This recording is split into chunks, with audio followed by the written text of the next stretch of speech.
Hey you guys, as promised, I'm back with another update to my faith journey. And yes, I am officially back in California. And I got a very nice welcome back gift. Someone gave me the courtesy of side swiping the passenger side of my vehicle and crack my mirror on the passenger side. And so I'm like, wow, thank you for welcoming me back. But I'm just thankful and grateful that it's not like hanging off my car or it's not dangling. Like the actual piece is still intact.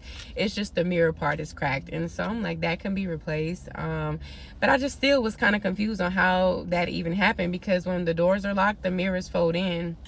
And so I'm like, I don't know, but whatever, things like that happen. Like, so what can I do about it? So there's no point in stressing about it. It is what it is. Life goes on. So yeah, but I just thought that was a very nice welcome back gift.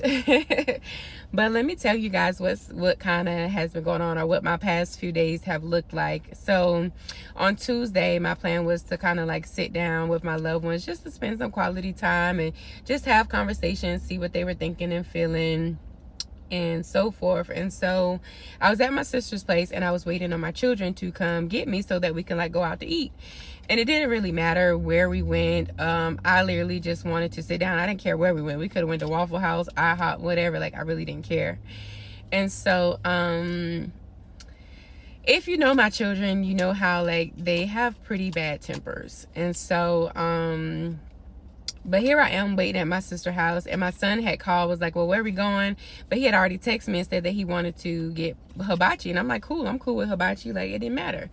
And so he called and was like, well, where are we going to eat at? And I was like, well, I thought you said we were going to do hibachi. And he was like, yeah, but those places aren't open. And I was like, oh, well, there's several other restaurants like on Camp Creek and stuff. We can go to anywhere. Like, I didn't really care. But I think he got irritated because like nobody would make up their mind. Like, nobody was saying, like, I think he felt like you guys keep putting it back off on me on where we're supposed to go eat. Like, but I don't know. All right, guys, I'm back. Sorry for that interruption. I had got a DoorDash order. But yeah, so basically my son's getting irritated and frustrated because like we can't make up our mind where we want to go to eat. And like I guess he feel like we're just leaving it up to him. And one thing about my son is like, well, both of my kids, they lack patience. And like I said, they have a very quick temper. And so I could tell in the tone of his voice that like he was getting irritated. So apparently once he ended the call with me, then he started like saying stuff. And that's what he does. He get it speaking to himself because he mad and irritated. So they're in the car together. They're in my daughter's car. My son is driving and my daughter on the passenger side. So I guess she's like telling him that like, you're doing too much. Like, it's not that serious. Like, why do you have a whole attitude? And so she's like basically kind of like lecturing him on the way that he's reacting because he's irritated. And one thing about my son is like when he gets to that place, like you just kind of don't want to say anything to him. But now my daughter's like chiming in and he don't want to hear what she got to say. So now he's like, just leave me alone. Like now a whole argument has ensued between the two of them. He's driving all erratic and cussing and fussing. And then his mouth gets disrespectful. Her mouth get disrespectful because you're not going to talk to her any kind of way like my kids, like y'all. So I'm not knowing any of this is going on. I'm sitting at my sister's house just waiting on them to pull up. They get out the car. Now they like both own 1,000. So they're out here arguing coming up the stairs. Like they're outside just loud, ghetto, like y'all cussing, fussing. I'm like, I'm not knowing if he's like on the phone going off on somebody or what. But then I realized as they're coming through the door that no, it's the two of them going at each other's throat. Like y'all, like it don't make no sense. And some of the things that they were saying, they're hitting below the belt, taking jabs at each other. And I'm like, why? Like, are you serious? So now I've literally had to become a referee and get in between the two of them because at this point they ready to lay hands on each other. And I'm like, we not doing this. And I'm just like, Lord. So now I'm getting upset. That upsets my spirit when I see stuff like that happening. My heart's just breaking on the inside and I'm just like trying to calm them down. And now I'm like, are they just really mad? Are they like, I'm like wondering, is the underlying issue because I'm leaving them? Like, are they really mad at me but taking it out on each other? Now I'm just like, so the enemy just putting all kind of thoughts in my head. But long story short, you know, I hugged my daughter as she was crying out of frustration. All right, guys, sorry for that interruption. Got another order. But yeah, so that didn't go anywhere near how I had planned. So my daughter ended up leaving. Of course, I hugged her and just consoled her while she was upset crying and talking to her. And then she ended up leaving. Me and my son then ended up leaving and going, just stopping by a Jamaican restaurant to get some food to go. And I end up taking him home. But I know that like it wasn't even really the things he was saying to his sister, he didn't mean. I know that he was just under a lot of stress, and so he was sitting in the passenger seat just fighting back tears. And I'm like, son, it's okay. Like, I know you got a lot on your plate. You're going through a lot. You know, he's a new father, and just life is tough at times. And so when you're not where you want to be financially, like, you know, for men, it's hard. It's hard on men mentally. And so I just wanted him to know that, like, you know, I loved him and that it was okay. Like, it didn't make him weak because he cried, and he was just like trying not to cry. And I was like, it's okay. You can let it out. And so yeah, but so that's how that went. And I was doing pretty good with not being emotional about this whole transition and this change, and people certainly didn't make it easy. So it kind of started with Monica over the weekend, and I'm gonna play a snippet of the audio note that she sent to me. And y'all, it just like tore me up, but this is what she sent. Tawana's Facebook page, and I'm over here wiping tears from my eyes trying to drive at the same freaking time because I'm just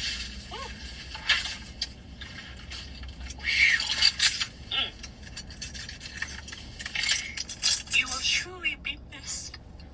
I don't know the day that you're leaving, y'all, but you will truly be missed. Like, this what they doing to me. So see what they doing to me? I have to go because I'm about to. Yeah, so that was Monica over the weekend, and I'm like, really? Like, I'm trying to be strong, and then my sis Rodrika, like, I'm gonna respect their privacy, but I just want y'all to hear, like, how difficult they made it for me. So this is what she ain't said that to me the whole time I've been in Atlanta. Sis ain't really said nothing. We've been moving, so I've been consumed by the move. Like, that in and of itself was so stressful, and that's what had my focus. So I didn't even have a chance to sit and be in my emotions and reflect and dwell on the move. So then this is what Rodrika sends me yesterday, and I'm only gonna play like a little snippet of it. Now that you are, I was trying to finish without crying, but clearly that's not gonna happen. But now that you are officially going, I just want to say, I know that I have been really silent since you left. I haven't had. Oh, I forget. You can't. Well, I don't even have to play no more. Y'all hear it, like, so. Y'all, that tore me up. And then here I was. So as soon as my plane landed, and then all my notifications are coming through and stuff like that, and then I hop on Facebook, I see Monica then put another video, like this tribute that she did. It was so sweet, so loving, just all the kind words. And I'm like, really? That's how y'all gonna do me? Y'all gonna make me really be emotional? And yeah, like, and I'm gonna come back because I gotta go run and get this order, but I'm gonna be back. I ain't done. Okay, so yeah, they tore me up with that. And honestly, because this is such a challenging journey and it requires so much strength, there's a whole lot of warfare. The enemy is going mad hard by trying to attack my mind, my mental, and stuff like that. And so for me to stay focused on what God is calling me to do or telling me to do, like, I don't have time to be in my emotions and in my feelings. And so I know that sometimes that may come across to other people or may be perceived like, oh, she don't care, she's being selfish, she's just thinking about her. Like, no, y'all don't even understand. Like, there's a much bigger picture in all of this. Like, this, my obedience to God, I ain't just doing it for me. I'm doing it for my bloodline. I'm doing it to make a difference because I'm believing in my heart that God is going to do something so amazing in my life.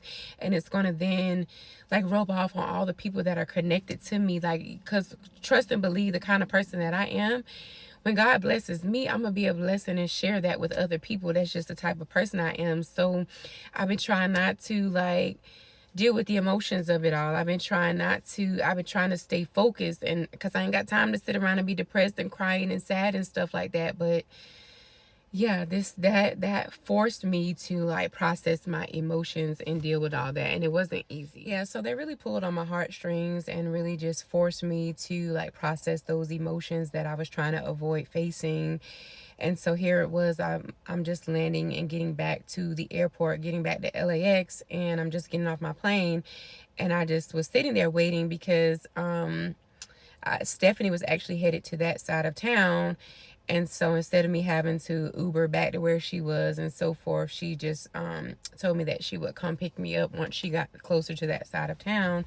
And so I was sitting there because, of course, the traffic is insane. And so I just sitting there patiently waiting on her. And so as I'm sitting there, I'm just bawling, like tears are just nonstop, just flowing, flowing, flowing. And I'm thinking about the audio that my sis, I'm thinking about how people are feeling. And now I'm feeling bad. You know what I'm saying? And now I'm like facing the reality that I'm going to miss them and I'm going to be away from them. And yeah.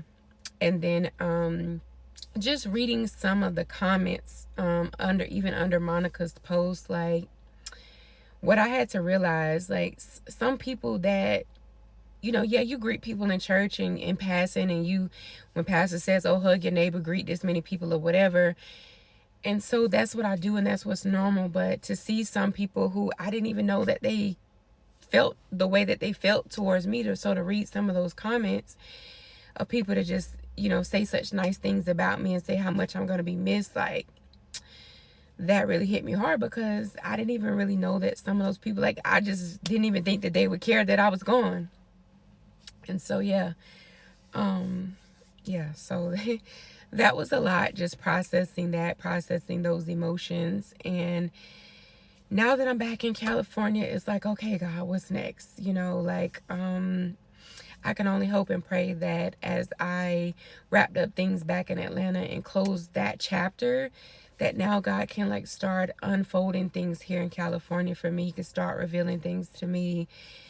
And I'm just trying to remain encouraged. I'm just trying to trust the process. And there's just so many moving parts. There's so many things that God is doing.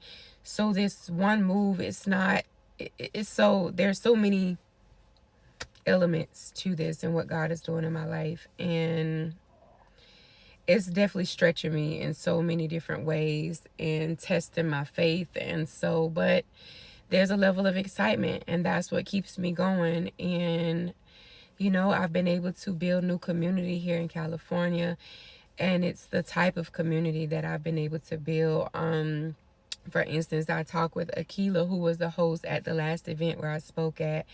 He's definitely sent me like a whole bunch of people that I can connect with.